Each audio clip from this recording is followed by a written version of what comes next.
सावन के महीने में कितने सोमवार पड़ेंगे, सावन की समाप्ति कब है तथा रक्षाबंधन कब है और व्रत का पालन कैसे करें, व्रत में कौन सी चीजें नहीं खानी चाहिए, जानिए सब कुछ इस वीडियो में। कब से शुरू हो रहा है सावन? सावन के महीने का आरंभ 22 जुलाई 2024 सोमवार से हो रहा है और इसका समापन 19 अगस्त 2024 को होगा। रक्षाबंधन का त्योहार भी इसी दिन मनाया जाएगा, यानी कि 19 अगस्त को ही मनाया जाएगा। इस बार सावन के महीने में 5 सोमवार पड़ेंगे जो बेहद शुभ माने जाते हैं और इस बार कुछ ऐसे शुभ योगों का संयोग बन रहा है। 22 जुलाई को सावन के आरंभ होते ही प्रातः 5:37 से रात्रि 10:21 तक सर्वार्थ सिद्धि योग का निर्माण हो रहा है। वहीं प्रीति योग जो 21 जुलाई को रात्रि 9:11 पर शुरू होगा और 22 जुलाई को शाम 5:58 पर समाप्त होगा।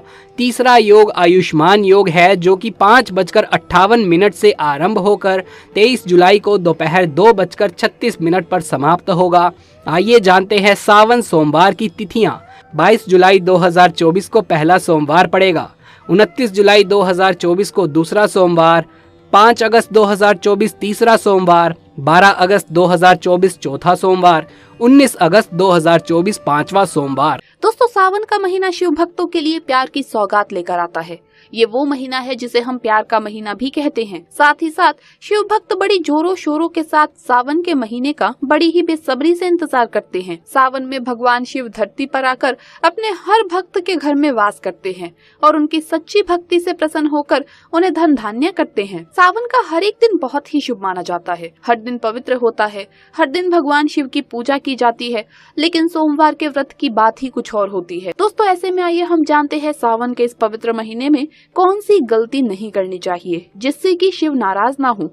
दोस्तों, सावन व्रत में ये फल कभी भी मत खाना, नहीं तो भगवान भोले बाबा आपसे क्रोधित हो सकते हैं, आपका व्रत टूट सकता है। आइए जानते हैं कुछ ऐसी सावधानियां जिसे भूल कर भी नहीं करना चाहिए। दोस्तों, चाहे कुछ भी हो जाए, सावन के इस पवित्र महीने में 5 ऐसी महिलाओं को और पुरुषों को सावन का व्रत नहीं रखना चाहिए। भगवान शिव हो जाते हैं क्रोधित। शिव जी ऐसे व्यक्तियों की पूजा कभी स्वीकार नहीं करते। तो चलिए जान लेते हैं। दोस्तों, नंबर 1, खास तौर से पति पत्नी के लिए सावन का व्रत रखना बहुत ही महत्वपूर्ण माना जाता है। इस व्रत को पूर्ण रूप से करने से वैवाहिक जीवन सफल हो जाता है और 7 जन्मों तक का साथ मिल जाता है। लेकिन क्या आप जानते हैं, अगर आपने हिंदू रीति रिवाजों के साथ 7 फेरे नहीं लिए तो आप सावन के इस व्रत को नहीं रख सकते। ऐसे में आप व्रत से दूर रहें। बगैर 7 फेरे लिए कोई भी प्रेमी जोड़ा इस व्रत को नहीं कर सकता।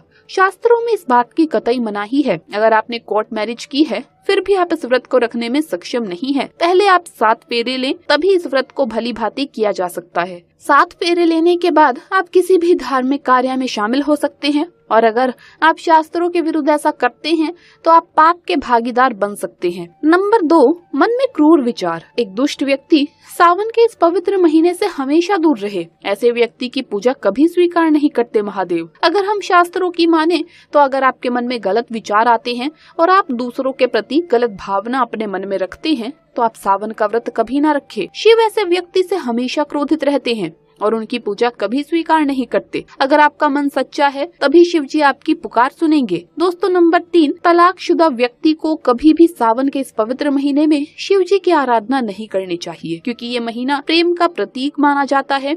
इसीलिए आप इस व्रत को कतई न रखें। आपको बता दें, शास्त्र कहते हैं जो प्रेमी जोड़े एक दूसरे से दूर रहते हैं तो उन्हें वक्त के चलते एक हो जाना चाहिए, तभी ईश्वर उनकी भक्ति स्वीकार करता है। शास्त्र कहते हैं पति पत्नी जब साथ में मिलकर ईश्वर की आराधना करते हैं तो कई गुना फलों की प्राप्ति होती है। ऐसे में अगर आप सावन का व्रत रखना चाहते हैं तो दोनों को एक होना पड़ेगा, तभी महादेव आपकी पूजा स्वीकार करेंगे। दोस्तों, नंबर 4, आचार्य चाणक्य के अनुसार एक वैश्य की पूजा भी ईश्वर कभी स्वीकार नहीं करते तथा ये शास्त्रों के विरुद्ध है। ऐसा करना महापाप माना जाता है। ऐसे में सावन के इस पवित्र महीने में ऐसी महिलाओं को दूर ही रहना चाहिए और व्रत तो कभी गलती से भी नहीं रखना चाहिए। दोस्तों, नंबर 5, ये गलती कभी मत करना। शास्त्रों के अनुसार कुंवारी कन्या को शिवलिंग कभी स्पर्श नहीं करना चाहिए, इसे पाप माना जाता है। और दोस्तों, वहीं जिस व्यक्ति के मन में स्त्री के प्रति गंदे विचार हो या वो व्यक्ति गालियां देता हो तो भगवान शिव ऐसे व्यक्ति को नर्क में भी स्थान नहीं देते। ऐसे व्यक्ति की पूजा कभी स्वीकार नहीं करते।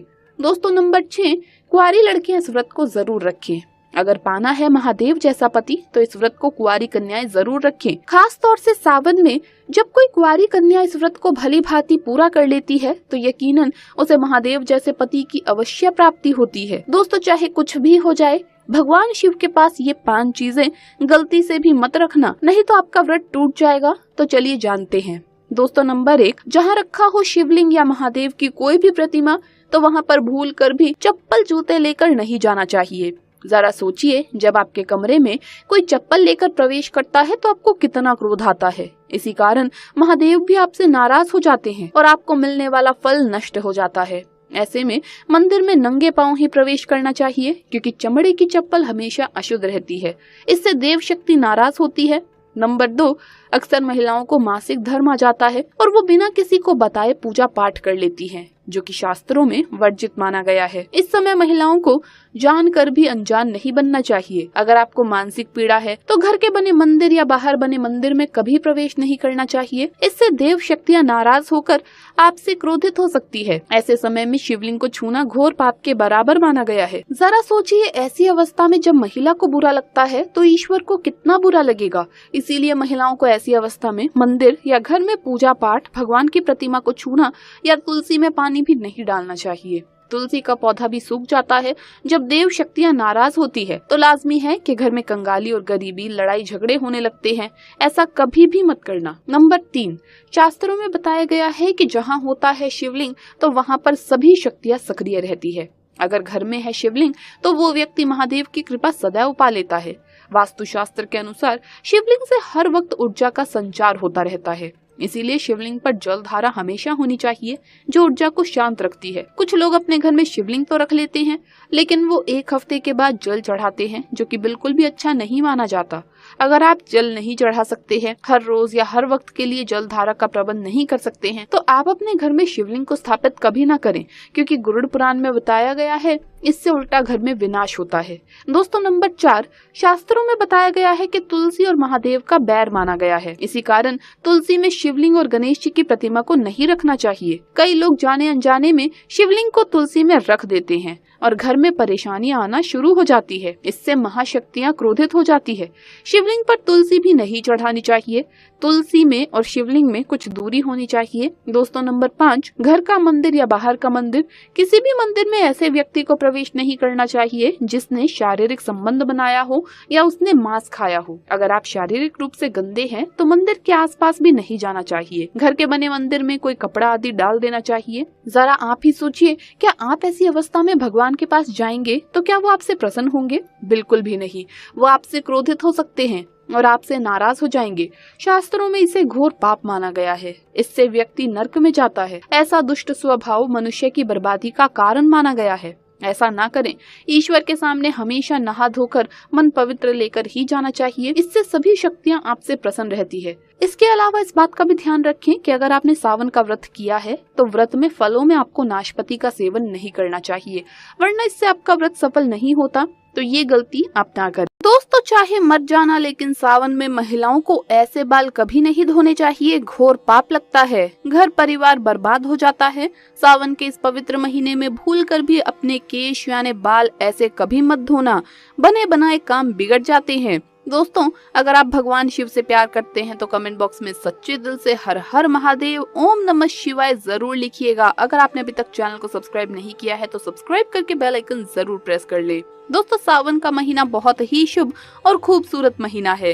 प्यार का महीना होता है। सावन का महीना हर एक दिन उतना ही पवित्र माना जाता है जितना कि गंगा जल। सावन में शिव जी की पूजा अर्चना करने से मनोकामना पूर्ण होती है। अच्छे वर की कामना करने वाले लोग सावन सोमवार व्रत अवश्य रखें। आपको बता दें, सावन जब बरसते हैं तब अक्सर हम उसमें स्नान करते हैं तथा बालों को धोते हैं। पूरे सावन हम खुशी से बरसात का लुत्फ उठाते हैं। लेकिन क्या आप जानते हैं, सावन के इस पवित्र महीने में किसी भी महिला को ऐसे बाल कभी भी नहीं धोने चाहिए।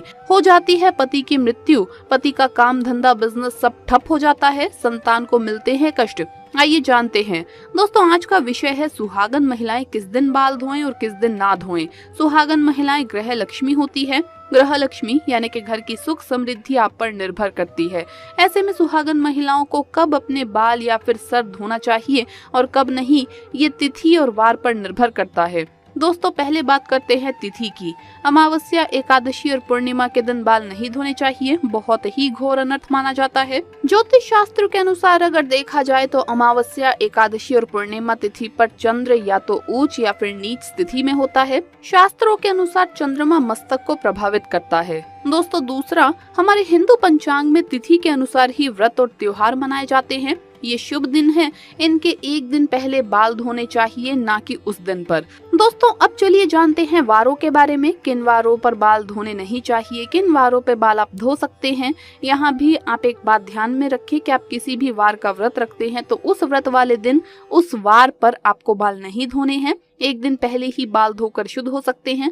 दोस्तों क्या रविवार को बाल धो सकते हैं? तो आपको बता दें कि रविवार का व्रत रखते हैं या सूर्य देव की आराधना करते हैं तो रविवार को बाल ना धोएं। लेकिन अगर आप कभी व्रत भी रखते हैं और किसी अनिवार्य कारण की वजह से ही आपको रविवार को ही बाल धोना है तो आपको ये उपाय कर लेना चाहिए। आप गुड़हल के फूल ले लीजिए, उन्हें थोड़ा सा मसल कर उससे जो रस निकलता है उसे अपने बालों में लगा लीजिए, उसके बाद आप बाल धो सकते हैं। वहीं अगर बात करें दोस्तों सोमवार की, तो क्या सोमवार के दिन बाल धो सकते हैं? आइए जानते हैं। सोमवार को बाल धो सकते हैं, लेकिन जो महिलाएं सोमवार का व्रत रखती है वो सोमवार को बाल भूलकर भी ना धोएं।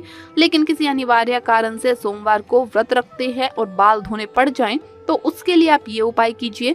दोस्तों पलाश के फूलों को अपने हाथों से मलकर उसे आप अपने बालों में लगा लीजिए और फिर आप बाल धो सकते हैं। इससे आपके ऊपर बनने वाली अशुभता शुभता में बदल जाएगी और आप बाल धो सकते हैं। इससे आपको शिव के क्रोध का सामना नहीं करना पड़ेगा। दोस्तों मंगलवार की बात करें तो मंगलवार को बाल नहीं धोने चाहिए। माना जाता है कि इस दिन बाल धोने से आर्थिक परेशानियों का सामना करना पड़ सकता है, साथ ही साथ विवाहित जीवन में भी बाधाएं आने लगती है। अगर किसी कारणवश मंगलवार को ही आपको बाल धोने पड़े तब ऐसे में लगने वाले दोष से बचने के लिए आप ये उपाय कीजिए। आंवले का रस या फिर आंवले के चूर्ण का पेस्ट बनाकर आप उसे अपने बालों में लगा लें और फिर अपने बालों को धो लीजिए। दोस्तों अगला वार है बुधवार। बुधवार को महिलाएं बाल धो सकती है, लेकिन मान्यता ये है कि अगर किसी महिला के छोटे भाई हों तब ऐसे में वो बाल ना धोएं, क्योंकि बुधवार का अधिपति बुध ग्रह हमारे छोटे भाई बहनों के कारक हैं। इस दिन बाल धोने का दोष हमारे छोटे भाई को लगता है। इससे बचने के लिए एक उपाय कर सकते हैं आप वरुण देव यानी कि जल के देवता को या फिर बुधवार के स्वामी श्री गणेश जी को अपना छोटा भाई बना ले। अब दोस्तों ये कैसे करें, आइए जानते हैं। किसी भी पूजा में जब कलश की स्थापना होती है तब उसमें जल भरते हैं, तो उस जल में वरुण देव का आवाहन करके प्रार्थना कीजिए कि हे वरुण देव, मैं आपको अपना भाई मानती हूँ, कृपया आप मेरी और मेरे परिवार की रक्षा करें। दोस्तों ऐसे ही हर पूजा में सर्वप्रथम श्री गणेश जी की पूजा होती है, तब भी आप उनसे प्रार्थना कर सकते हैं कि वो आपके भाई बन जाए और आपकी रक्षा करें। फिर भी दोस्तों किसी कारणवश बुधवार को अगर आपको बाल धोने पड़े तो इसके दोष से बचने के लिए आप ये उपाय कर सकते हैं। तुलसी के 5-6 पत्ते लें और इसे मसल कर अपने बालों में लगा लें, फिर बाल धो लीजिए। बड़े से बड़ा संकट अपने आप समाप्त हो जाता है। अगर घर में तुलसी नहीं है तो आस पड़ोस में किसी से 5-6 पत्ते आप मांग लीजिए। दोस्तों गुरुवार को सुहागन महिलाएं ही नहीं, किसी भी स्त्री पुरुष को अपने बाल नहीं धोने चाहिए, नहीं तो आपको अगले जन्म तक इसका पाप लगेगा, क्योंकि गुरु ग्रह सबका गुरु है। आपको पता ही होगा कि गुरुवार को पोछा भी नहीं लगाना चाहिए। ऐसी मान्यता है कि गुरुवार को बाल धोने से या फिर घर में पोछा लगाने से ऐसे कार्यों से माँ लक्ष्मी रुष्ट हो जाती है। गुरु का नाश होने से घर में कलेश बढ़ता है, बर्बादी आती है, घर का नाश होता है। दोस्तों अगर गुरुवार को अनिवार्य कारणों से बाल धोना पड़े तो इसके दोष से बचने के लिए आप ये उपाय कीजिए। थोड़ी सी हल्दी लें या फिर बेसन, या आप इन दोनों को मिलाकर ही एक लेप बना लीजिए और अपने बालों में लगा लीजिए, फिर आप बाल धो सकते हैं। दोस्तों अगला वार है शनिवार। शनिवार को सुहागन महिलाएं अपने बाल ना धोएं। शनिवार यानी कि शनि देव का दिन माना जाता है। जैसा कि आप जानते हैं सभी देवों में न्याय के लिए उचित स्थान शनि देव को दिया गया है।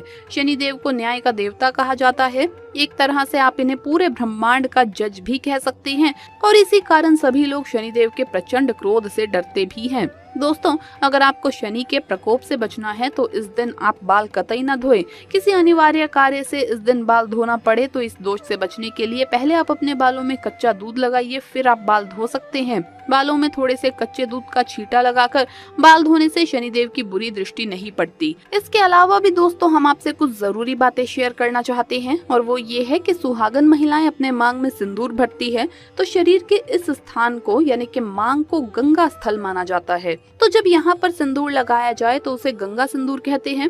यही पवित्रता और सौभाग्य की निशानी है। इसी कारण जो सुहागन महिलाएं नहाकर मांग में सिंदूर भरती है वो पूजा पाठ में शामिल हो सकती है। अगर वो बाल ना भी धोए तो भी किसी भी शुभ कार्य में या पूजा में शामिल हो सकती है, क्योंकि उसे पवित्रता और सौभाग्यवती का वरदान मिला है। लेकिन पुरुषों को हर दिन बाल धोकर ही पूजा पाठ में शामिल होना चाहिए। एक और डाउट ये रहता है कि क्या मासिक धर्म के दौरान आप बाल धोएं या नहीं। अलग अलग प्रांतों में इसकी अलग अलग प्रथाएं हैं। कई जगह तथा हमारे आस पड़ोस में तो आज भी मासिक धर्म के तीसरे दिन के बाद कंपल्सरी बाल धोते हैं। इसमें तिथि या वार बिल्कुल भी नहीं देखा जाता। दोस्तों वही डिलीवरी के बाद तो आप जानते ही होंगे कि माँ को बाल धोने तो क्या नहाने भी नहीं दिया जाता। 11वें दिन बाल धोए जाते हैं। लेकिन इस विषय में वार और तिथि का आप जरूर ख्याल रखें। इसी के साथ ही दोस्तों एक पौराणिक कथा के अनुसार माता सीता ने बताया था कि किसी भी सुहागन महिला को ये 3 बातें पता होनी चाहिए, नहीं तो आपको तथा आपके पति को कभी भी मान सम्मान नहीं मिलेगा। आइए जानते हैं। दोस्तों माता सीता कहती है कि स्त्री को सदैव अपने बाल बांध कर रखने चाहिए, क्योंकि बंधे हुए बाल रिश्तों को बांध कर रखते हैं। स्त्रियों के खुले बाल घर का विनाश करते हैं, क्योंकि इसका वर्णन महाभारत काल में मिलता है। खुले बाल नकारात्मक शक्तियों को आकर्षित करते हैं। पूर्णिमा और अमावस्या के दिन बालों को कभी भी खुला ना रखें। रात को सोते समय भी बाल खुले नहीं छोड़ने चाहिए। कहते हैं इस समय में भूत प्रेत या कोई भी गलत ऊर्जा आपके खुले बाल होने से आप पर हावी हो सकती है। माता सीता की दूसरी बात, किसी भी स्त्री को अपने घर की गुप्त बातें बाहर नहीं करनी चाहिए। इससे उल्टा आपके घर का विनाश हो जाएगा। पड़ोसी के घर भी किसी भी सुहागन महिलाओं को ज्यादा समय के लिए नहीं जाना चाहिए। ज्यादा तालमेल नहीं रखना चाहिए। माता सीता की तीसरी बात, शादीशुदा महिलाओं को अपनी मांग सदैव भरनी चाहिए। जितनी लंबी आपकी मांग होगी उतनी ही आपके पति की उम्र बढ़ेगी, आपके पति को मान सम्मान मिलेगा। जो स्त्री अपनी मांग का सिंदूर छुपाती है या थोड़ा सा लगाती है, उसका पति भी समाज में छिप जाता है। ऐसी महिला का पति हमेशा हार का मुंह देखता है। दोस्तों सावन के शुभ मंगल दिनों में किसी भी दिन ये 7 मिर्च से करे ये काम। इससे कर्ज का नाश होगा, दुखों का नाश होगा, शत्रुओं का विनाश हो जाएगा, नजर दोष पितृ दोष खत्म होगा, धन सुख समृद्धि सब कुछ प्राप्त हो जाएगा। 7 मिर्चों का ये उपाय सावन में ही करना है। दोस्तों जीवन सुख दुख की धूप छांव से भरा है। कभी ये पल्ला भारी होता है तो कभी वो। चुनौतियों के दबाव से कई मौकों पर लोग टूट जाते हैं। वो महसूस करते हैं कि जितनी समस्याएं सामने हैं उनका वो मुकाबला नहीं कर पाएंगे। कई मर्तबा लोग सोचने लगते हैं कि वो दुनिया के सबसे कम नसीब वाले इंसान हैं। लेकिन ऐसी जीवन की समस्याओं से हारना नहीं चाहिए। व्रत आदि तथा धार्मिक संकल्प व पूजा पाठ कुछ उपाय आपको मुश्किलों से बाहर निकाल सकते हैं। दोस्तों कई बार छोटी छोटी चीजें जो हमारी नजरों के सामने होती हैं और जिन्हें हम रोजाना इस्तेमाल करते हैं, वो चीजें हमें समस्याओं से निजात दिला सकती है। लेकिन हमें इनके उपाय के बारे में पता नहीं होता। असल में बिना ज्यादा पैसे खर्च किए रोज घर में उपयोग होने वाली चीजों से ही हम अपनी जिंदगी से कई दुखों को दूर कर सकते हैं। ऐसे ही कुछ उपाय आज हम आपको इस वीडियो में बताने वाले हैं। दोस्तों हम सभी अपने खाने में लाल मिर्च का इस्तेमाल जरूर करते हैं। मिर्च हमारे खाने का स्वाद बढ़ा देती है। लाल मिर्च सिर्फ रसोई घर में नहीं बल्कि परेशानियों से मुक्ति दिलाने के लिए भी इस्तेमाल की जाती है। लाल मिर्च के उपाय करके कई लोग समस्याओं से निजात पा लेते हैं। इन उपाय से आप अटके फंसे पैसे निकलवा सकते हैं, शत्रुओं को परास्त कर सकते हैं। दोस्तों अगर खूब परिश्रम करने के बाद भी सफलता प्राप्त नहीं हो पा रही है तो आप लाल मिर्च के ये उपाय जरूर आजमाइएगा। ये आपकी समस्याओं को हमेशा के लिए जिंदगी से दूर कर देंगे। दोस्तों कई बार हमारा ऐसे शत्रुओं से पाला पड़ता है जो होते तो अपने ही हैं, परंतु ईर्ष्या और जलन के कारण हमारे कट्टर दुश्मन बन जाते हैं और मुंह पर मीठी बातें करते हैं और पीठ पीछे बुराई। इनकी नकारात्मकता का असर हमारे कार्यों पर पड़ता है और दिनचर्या पर भी पड़ता है। नुकसान आदि होने लगते हैं। ऐसे विरोधियों से पीछा छुड़ाने के लिए लाल मिर्च का ये उपाय जरूर आजमाइए। दोस्तों आप 5 की संख्या में लाल सूखी मिर्च लें और दुश्मनों का नाम लेते हुए अपने सर से 5 बार जिस दिशा में घड़ी की सुई घूमती है उसकी उल्टी दिशा में घुमाइए और घर से बाहर कहीं दूर जाकर कहीं अकेले में जमीन में गड्ढा करें और गड्ढे में उस मिर्च को डाल दें और ऊपर से मिट्टी दबा दें। दोस्तों ध्यान रहे ये उपाय करते समय आपको कोई देखे नहीं, टोके नहीं, फिर वापस आते समय पीछे मुड़कर ना देखे। ये उपाय भले ही आपको सादा सिंपल लगे, लेकिन बड़ा असरदार है। ये उपाय आपके जीवन से हमेशा के लिए शत्रुओं का नाम मिटा देगा, उन्हें परास्त कर देगा। दोस्तों, लाल मिर्च अनेक प्रकार की समस्याओं से मुक्ति दिलाने में काम आती है। अगर आप किसी इंटरव्यू पर जा रहे हैं, किसी शुभ कार्य के लिए अगर आप बाहर जा रही हैं, तो घर की दहलीज पर 5 लाल मिर्च रख दें और घर से निकलते समय उन्हें लांग कर कदम आगे बढ़ाएं। हर कार्य में आपको सफलता मिलेगी। दोस्तों, अगर आपके कार्यों में लगातार बाधाएं आ रही है तो ये उपाय जरूर कीजिएगा। शनिवार की रात को सोने से पहले किसी गिलास या फिर कटोरी में पानी ले लें। उस पानी में सूखी लाल मिर्च के 21 बीज डाल दें और उस गिलास या कटोरी को सोते समय अपने सिरहाने रख दें। सुबह उठने के बाद उस बर्तन को उठाकर अपने ऊपर से 7 बार उल्टा उतारे, यानी बाएं हाथ में लेकर जिस और घड़ी की सुई घूमती है उसकी उल्टी दिशा में घुमा लें। फिर उस पानी को घर से दूर जाकर कहीं फेंक दें।